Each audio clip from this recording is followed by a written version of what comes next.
Sebelumnya, Assalamualaikum warahmatullahi wabarakatuh.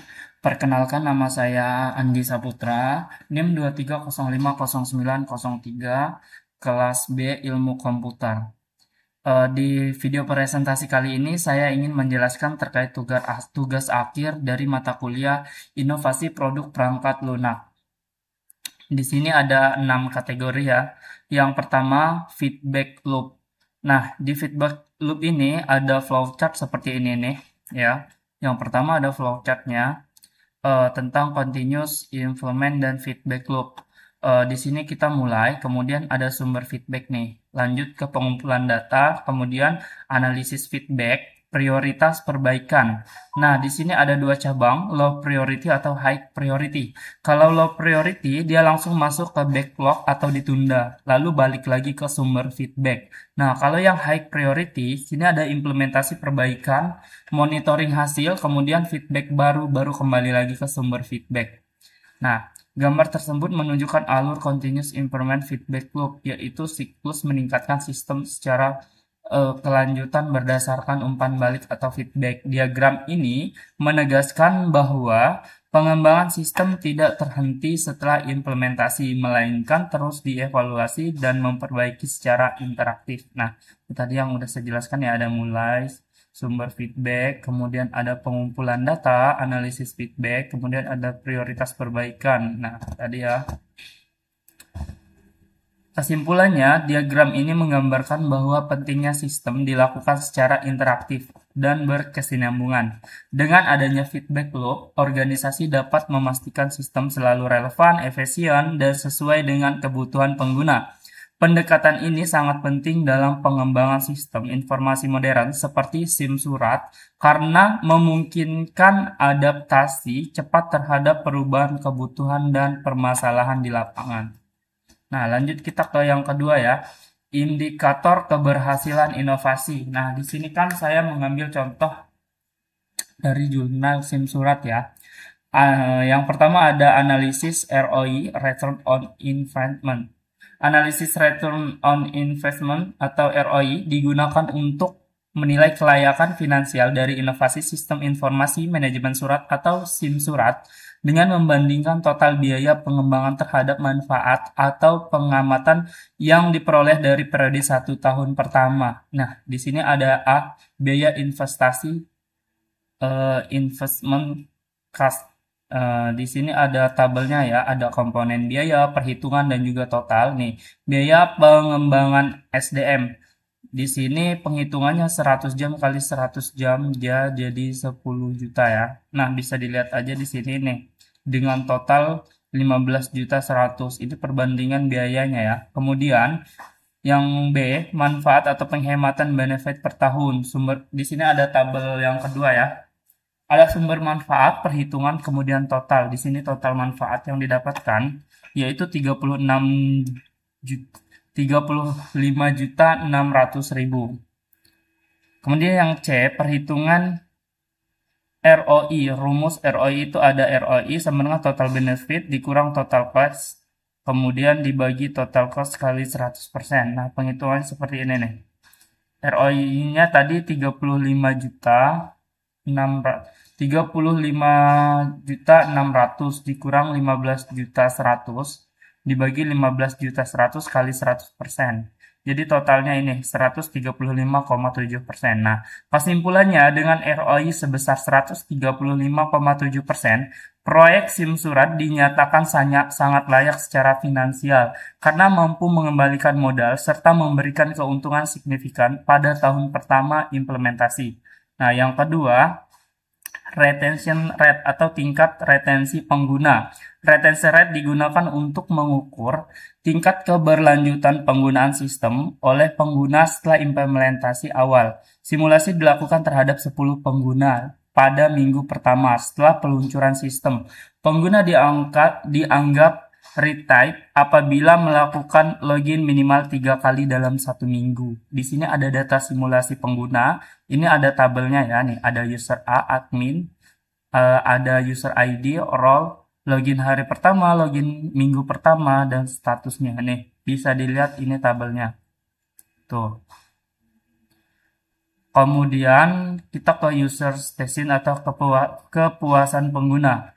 Pengukuran kepuasan pengguna dilakukan melalui survei mengutamakan skala Likert 1 sampai 5 kepada 10 responden yang telah menggunakan sistem SIM surat. Nih, instrumen kuesionernya di sini nih, ada tabel juga, ada responden Q1, Q2, Q3, Q4 sampai Q5. Kemudian ada rata-ratanya, ada respon 1 sampai dengan respon 3. Ini untuk tabelnya ya tuh, analisisnya skor tinggi terhadap Q3 fitur bisa nih. Jadi kesimpulan akhirnya berdasarkan hasil survei diperoleh nilai kepuasan rata-rata 4,38 dari 5 sangat puas. Hal ini menunjukkan bahwa inovasi SIM surat berhasil memberikan pengalaman pengguna yang positif dan memenuhi kebutuhan profesional. Lanjut kita ke yang ketiga ya, evaluasi resiko proyek. Di sini ada tabel ya, ada nomor resiko, dampak, problemitas, mitigasi, dan level resiko. Ini ada tabelnya. Ada 1, 2, sampai 6. Nih, kita ambil contoh 1 ya. Nih, resikonya kegagalan pengiriman notifikasi WhatsApp akibat gangguan API pihak ketiga. Dampaknya tinggi disposisi tidak sesuai diketahui oleh staf sehingga menghambat proses kerja. Eh, Probabilitasnya sedang. Kemudian mitigasinya menyediakan eh, fallback notifikasi melalui email dan monitoring status API secara berkala. Level resikonya di sini high.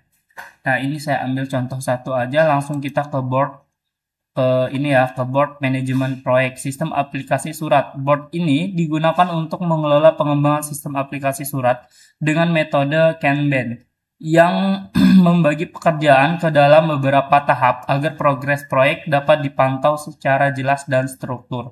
Nah, di sini ada fotonya seperti ini nih. Board terdiri dari 4 list utama, yaitu backlog, to do, in progress, dan done nih, seperti ini nih. Jadi ini backlognya seperti ini nih. Bentar. Ini yang backlog, kemudian to do, in progress, dan done. Setelah selesai dia seperti ini, ada perubahan ya. Ada perubahan di setiap foto ini. Tuh, backlog, list backlog berisi teks inti yang bersifat fundamental dan pencernaan awal sistem, namun belum masuk tahap pengerjaan aktif. Kemudian kalau list to do berisi teks yang sudah diprioritaskan dan siap dikerjakan namun belum dimulai. Kalau untuk in progress, ini list in progress berisi teks yang sedang dikerjakan saat ini. Kemudian yang terakhir ada done ya. Done itu berarti selesai, jadi sudah selesai pengerjaannya. Jadi itu untuk lanjut ke yang 5, itu perencanaan proyek inovasi digital. Jadi di sini saya ambil proyek yang SIM surat tadi ya, sistem informasi manajemen surat dan tracking di posisi terintegrasi WhatsApp. Tujuan inovasi SIM surat dikembangkan sebagai sistem informasi berbasis web yang bertujuan untuk memodernisasi proses pengelolaan surat menyurat di lingkungan intensasi serta meningkatkan efisiensi dan transkripsi alur di posisi. Adapun tujuan utama pengembangan sistem adalah nih, yang pertama digital arsip surat, kemudian transparansi proses di posisi, notifikasi instan melalui WhatsApp, monitoring dan evaluasi oleh pimpinan. Ya, itu fungsinya. Di sini ada skop lingkup kerja. Fitur utama minimum viable products. Ada manajemen surat, ada sistem di posisi dan tracking staff. Kemudian integrasi WhatsApp gateway, webless API, pengiriman notifikasi otomatis ke nomor WhatsApp staff dan menerima surat atau di posisi baru. Format pesan notifikasi dibuat standarisasi agar mudah dipahami dan informatif. Dashboard dan pengaturan hak akses. Batasan proyek, terus ada timeline proyek. Nah, di sini ada tabel timeline ya. Kemudian sumber daya manusia merupakan faktor utama dalam keberhasilan pengembangan SIM surat. Pembagian peran dalam proyek ini adalah sebagai berikut nih. Ada project manager, kemudian ada sistem analisis, ada full stack developer. Kemudian ada database administrator, tester quality assurance, kemudian ada UI UX designer, kemudian dan terakhir ada yang tools and teknologinya, ada ini, ada framework, database, Fonvet API server, environment dan tools. Estimasi waktu yang estimasi waktu pengembangan di sini ada ini nih.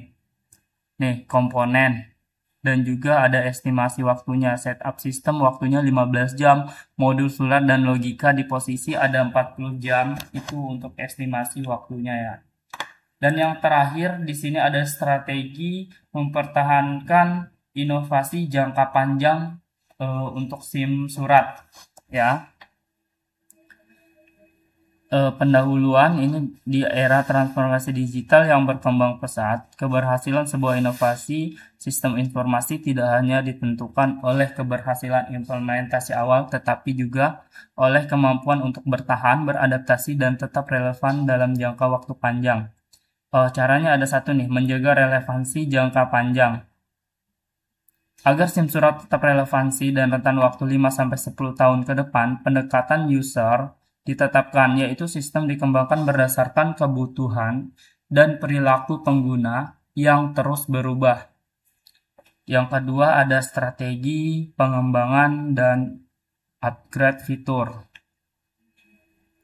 Pengembangan SIM surat dilakukan secara terencana melalui roadmap jangka pendek, menengah, dan panjang agar inovasi tetap terarah dan berkelanjutan. Pada fase jangka pendek itu dia ada 1 tahun, fase jangka menengah itu 2-3 tahun, kemudian jangka panjang itu lebih dari 5 tahun. Kalau lebih dari 5 tahun itu bisa masuk ke fase jangka panjang. Rencana monitoring dan evaluasi berkala. Keberlanjutan sistem sangat tergantung pada pemantauan dan evaluasi yang konsisten. Oleh karena itu, monitoring dilakukan dari sisi teknis maupun non-teknis. Dari sisi teknis, dilakukan menggunakan tools seperti Sentry atau New Relic untuk memantau performa server. Dari sisi pengguna, diterapkan untuk memantau metrik penting seperti jumlah surat yang diproses per bulan dan rata-rata waktu respon di posisi. Kemudian strategi peningkatan keterlibatan pengguna atau user engagement. Untuk mencegah kejenuhan dan meningkatkan keterlibatan pengguna, SIM surat menerapkan beberapa strategi user engagement. Salah satunya adalah gamifikasi kinerja, yaitu pemberian penghargaan digital atau badges bagi staf yang responsif, dan menindaklanjuti disposisi. Pendekatan ini diharapkan dapat mendorong budaya kerja yang lebih produktif. Sini ada potensi kolaborasi dan pengembangan lanjutan. SIM surat juga dirancang untuk membuka peluang kolaborasi dan pengembangan di masa depan. Secara internal, sistem dapat dikolaborasikan dengan divisi HR untuk menjadikan data kecepatan dan ketepatan di posisi sebagai salah satu indikator penilaian kinerja karyawan. Dan yang terakhir ada kesimpulan. Mempertahankan inovasi SIM surat merupakan upaya strategi yang melibatkan pengembangan teknologi, ketertiban pengguna, serta perencanaan jangka panjang yang matang. Dengan menerapkan strategi adaptif, random map, pengembangan yang jelas, monitoring berkala, serta kolaborasi berkelanjutan, SIM surat diharapkan mampu menjadi solusi administrator digital yang efisien, relevan, dan berkelanjutan bagi organisasi. Baik, sekian penjelasan saya terkait tugas akhir dari mata kuliah ini. Saya akhiri. Wassalamualaikum warahmatullahi wabarakatuh.